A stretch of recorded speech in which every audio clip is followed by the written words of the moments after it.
একটা অনিশ্চয়তা ছিল এবারের এই নির্বাচন নিয়ে। বাংলাদেশে বিভিন্ন ষড়যন্ত্র হয়েছিল এই তফসিল ঘোষণাকে বন্ধ করার জন্য। একটা রাষ্ট্রীয় অস্থিতিশীল পরিস্থিতি তৈরি করে ঘোলা পানিতে মাছ শিকার করার জন্য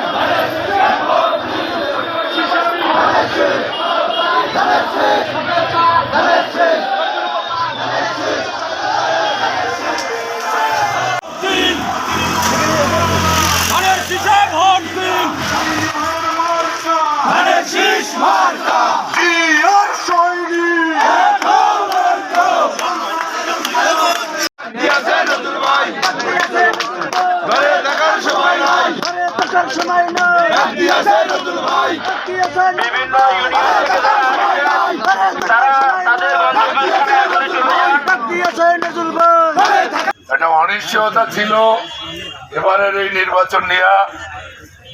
বাংলাদেশে বিভিন্ন ষড়যন্ত্র হয়েছিল এই তফসিল ঘোষণাকে বন্ধ করার জন্য। একটা রাষ্ট্রীয় অস্থিতিশীল পরিস্থিতি তৈরি করে ঘোলা পানিতে মাছ শিকার করার জন্য ভোটারবিহীন কিছু রাজনৈতিক দল বিভিন্ন ষড়যন্ত্রে মেতেছিল। সেই ষড়যন্ত্রের জাল ভেদ করে আজকে আমাদের কাঙ্ক্ষিত সেই তফসিল জাতীয় সংসদ নির্বাচনের তফসিল ঘোষণা হয়েছে। আমরা এজন্য আল্লাহর দরবারে শুকরিয়া আদায় করছি। সবাই আমরা বলি আলহামদুলিল্লাহ, আলহামদুলিল্লাহ।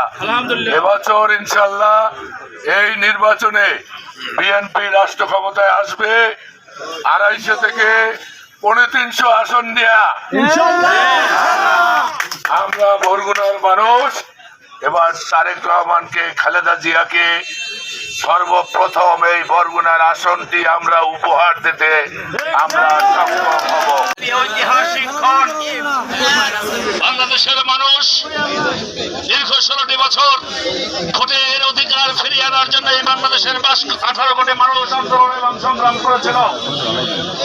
আজকে সেই বাংলাদেশের মানুষের গণতান্ত্রিক আন্দোলনের আজকে আমরা মনে করি একটি প্রথম বিজয়ের ধাপ আমরা অতিক্রম করছি।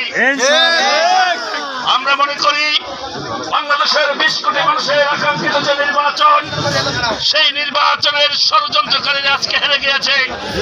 আজকে সকল ষড়যন্ত্রের জালকে ছিন্ন করে বাংলাদেশের অন্তর্বর্তীকালীন সরকারের সহযোগিতায় বাংলাদেশের প্রধান নির্বাচন কমিশনার ইতিমধ্যেই নির্বাচনের তফসিল ঘোষণা করা হয়েছে।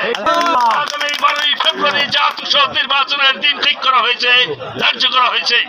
সেই কারণে বাংলাদেশ জাতীয়তাবাদী দল বিএনপির পক্ষ থেকে, বরগুনা জেলা কমিটির পক্ষ থেকে নির্বাচন কমিশনকে আমরা আন্তরিক ধন্যবাদ এবং মোবারকবাদ জানাই।